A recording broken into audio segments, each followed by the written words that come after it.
So who is the great winner wa? So no, the best of best winner in my family. Tó bá kú tí àbúrò mi bá ti lè kú. Tí ẹ̀mí yín láti òkè délé tí ọba ti kú tán come bastard.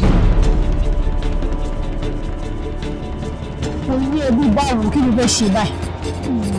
Ó lè sọ pé mọ̀ sórí nǹkan tó bá níyàn lára kó jẹ́yàn kó jẹ́ anything nínú ayé yàn tó bá ti níyàn lára téèyàn bá mú kúrò kò sí nǹkan tó fi ń ṣe yàn.